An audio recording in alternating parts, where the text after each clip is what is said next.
Hello, I'm Lancer, and this is the first episode of my Dark Souls Let's Play. Dark Souls was a game that was first introduced to me by my good friend Mr. Nebs. You may know him from other random videos DJ has made. Anyway, let's get this started. Dark Souls, if you don't know, is a very annoying, well not really annoying, but difficult RPG-esque game. Yep, that's not really sure how else to describe it besides that. I mean, it's difficult. That's pretty much all you have to know. Anyway, female, obviously. Uh, First thing you need to do when you make the game is obviously you need to make a character. So I'm going to start with the thief. Each single character has actually a specific thing about them, such as the warrior is good with strength and dexterity. So if you're going to use like a decent, I don't know, melee weapon user, you may want to choose that. If you're a beginner. Knight, it's also very similar, but it's more tanky and it doesn't move as fast. Like, it will do what is called fatty rolling at the beginning, and I'll explain that later. Wanderer is also good, but it's more of an agile character with melee. Thief is also very good, and it's incredibly good because it starts with the Master Key, which is a very special item that I will go over later. Bandit is good with strength and battle axes, so it's kind of like Warrior in a way like that. Hunter is a good bow user. But that's something you don't really want in this game, because even though bows are good early game, they kind of begin to get weaker and weaker over the time. Sorcerer is really good, especially if you don't want to, like, give yourself an aneurysm while playing this game, because you can simply just kind of stay back and kill things with spells. Same thing with Pyromancer and Cleric, except Clerics are more based on healing besides attacking.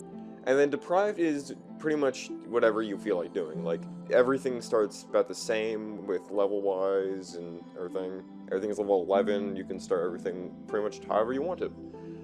Anyway, I'm going to start with Thief, as I said before, because it starts with the Master Key, and that's good because it's a decent gift. Now, these are random items that you can get at the very beginning of the game. Each one of them is actually relatively useful. Goddess Blessing is pretty much the ultimate HP restorer of the game. Black Firebomb is a kind of a beginning ranged attack where you can throw pretty much a firebomb to deal damage, if that wasn't obvious enough. Twin Humanities is pretty much two humanities, which I'll go over later. Binoculars just lets you see further. Pendant, I'm not really sure what it does. I'm pretty sure if you just go up to someone with this item, they'll be like, oh, hey, you have that. Master Key is really good because it actually lets you open pretty much any door. It lets you open some doors. Tiny Beans Ring, sorry. Pretty much it's an HP recovery. And that's probably what I'm gonna go with. And then the final one is the Old Witch's Ring. And I'll go over what that ring is later, because that's kind of a later game thing. But actually, no, I'm gonna be the Old Witch's Ring, because that way I can explain it when I first get to it. Anyway, physique, this pretty much just changes your character looks like. I'm gonna go with very slim, because I don't enjoy having a fat character. Face, same thing here. You can just do whatever you want. Hair, same thing. Just aesthetic things. Gonna go with that. Color, obviously gotta go with dark purple. And the name of your character. And obviously, the greatest name for a warrior that is about to traverse the lands of death would be named Deborah. Deborah the Thief.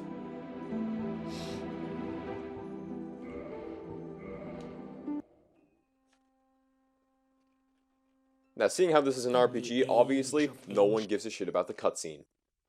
And we're just going to start off right off the bat. Also, because I don't know if that's copyrighted or not, so I'm not going to deal with it. Although I might deal with this one, because this is kind of a... Yes, indeed. Apparently, indeed. The dark sign brands the undead.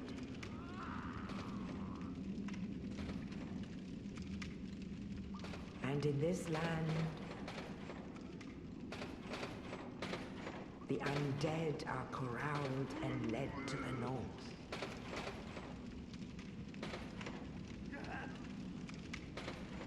Where they are locked away to await the end of the world.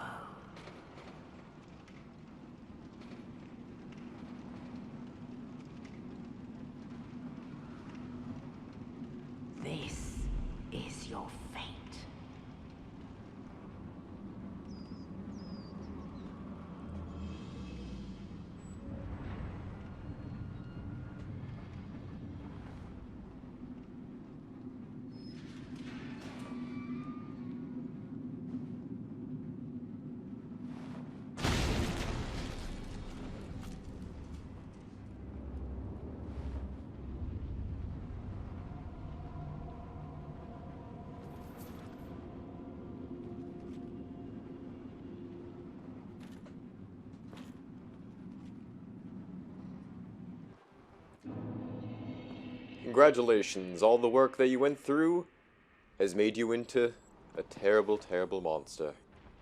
I mean, God, look at those eyes. Anyway, so now we finally get to start playing the game. And, well, simply, we just gotta pillage the corpse. Anyway, the reason I chose this game at the beginning, because some of you may be questioning my sanity, is simply because everyone tries to do a simple game that they enjoy for their first game. Now, I felt like doing the exact opposite of this, so I chose this. Anyway, pretty much all the messages on the ground here are the simple tutorial. I'm playing on the Xbox, so pretty much RB is to do a light attack, LB is to do a more heavy attack, and sometimes you can actually do combos with it too.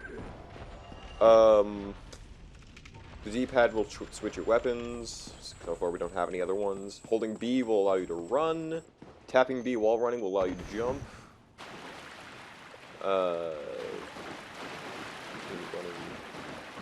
And yeah. A will allow you to interact with things, which you do quite a bit. If you see any weird glowing thing on the ground like we did before, there will be an item, and here is the first interaction with a bonfire. These are pretty much checkpoints. They will completely heal you once you rest at them. Later on you can store items in them, and even, like, if you have spells or something, you can change your spells there. Anyway, let's continue with the area.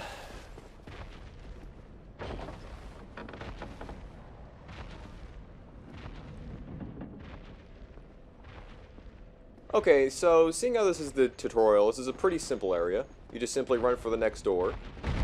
JK lol. That's technically the first boss of the game, but to be fair, we just came out of our cell. We are nowhere near strong enough to fight that, so instead we got a second bonfire here that we will use to traverse more land. What does this say? Get your shield. I wonder what that means. But look at that, there's an item right there. And there's a man with a bow. But we can't do anything against him right now, so we gotta run over and get our shield. Now, I'm going to introduce opening your inventory. Press the start button to open your inventory, and now you have browse items, change equipment, view status, and configure options, or quit the game. So obviously gotta browse, change equipment, target shield, and there you go. Now to use your shield, it's pretty much the same as a light attack. You just hold LB to use your shield, and then you can press LT to parry. That is something I've never been able to do in this game, because, to be fair, I am a filthy casual.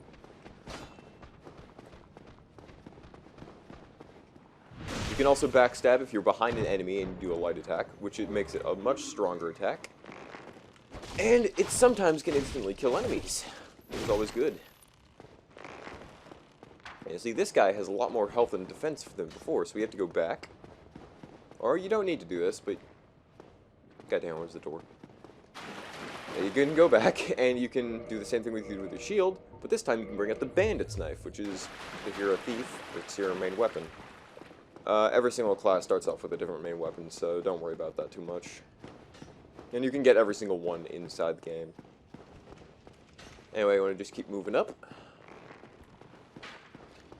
I'm going to kick the shit out of this guy. There you go.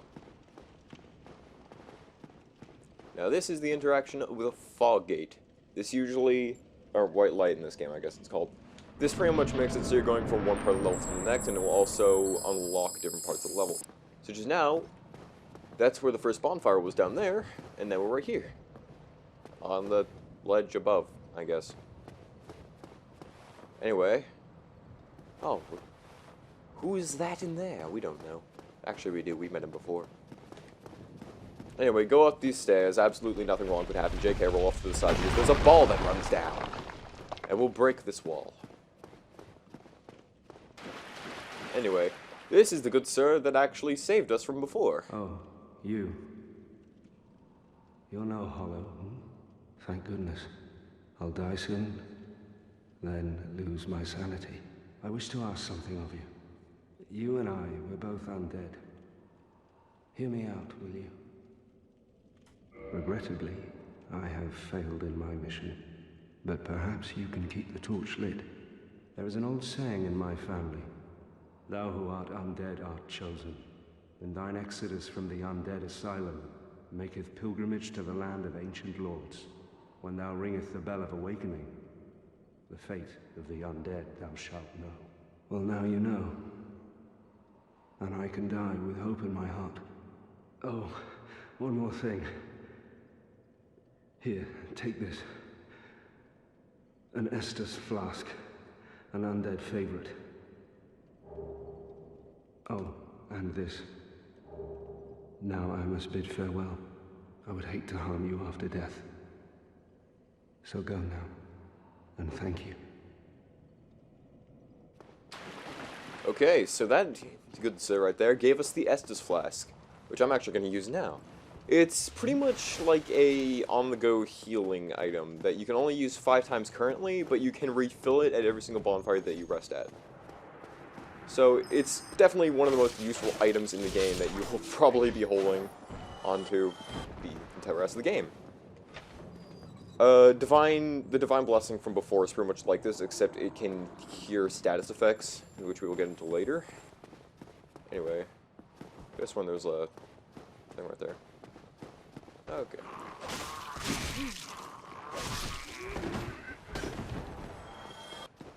So if the game is looking simple so far, it's because this is just a tutorial area. And you haven't seen anything yet. I mean, God, you just saw how much damage those arrows do to me.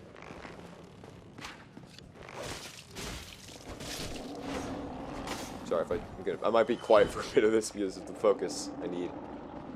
Anyway. Why did I go down here? Well, now you get to watch me fight a... Nah, you know, I'm just gonna skip him. I'm gonna drink my Estus. I'm gonna go through the next fog door to the next area. And as you see, our good friend from before is there, so we can just plunge attack him. You do that by, while falling, just simply hit the light attack button. And now we can stand a chance against him, for we have better equipment. The Asylum Demon has a couple of good attacks, such as that butt slam. He will also hit you with his giant hammer, and he will also swing with his giant hammer. You can press B to dodge, like I just beautifully did right there. But dodging will cost you stamina, which is the green bar from below your health bar.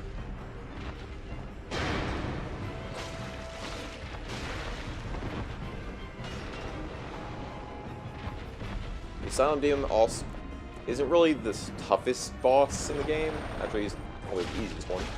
But he's definitely hard if you don't know what you're doing against him, like I did the first time I ever played this game. In fact, I'm actually kind of getting my ass handed to him right now. And I also forgot to do something earlier, now that I realize it. There's actually a shortcut you can take to the first bonfire. I forgot to show you. I'll do that as soon as I finish this boss, I guess. Like right there. Excellent. Where did I come from? Did I come from over here? It's the next area. Well, if you want to finish this area, you simply just climb the stairs and go up there. But I'm going to show you the shortcut, pretty much. So the shortcut pretty much leads you back to this bonfire, and the way you get there is you open the door down here. You can't open it from this side. Well, pretty much the area with the good stuff that gives us the Estus flask, you can go back there. Sorry, I thought I heard someone walking behind me. You can go back there, and instead of going up the stairs in that area, you go down them, and you'll go to that door from the other side. Yep. It's like I don't even need to do this area because of the damn signs on the floor. Anyway, what you do, you just simply walk up here, go to this nest. There's no nest, but you go up here, and you gaze into the sunlight. In the ancient legends, it is stated that one day an undead shall be chosen.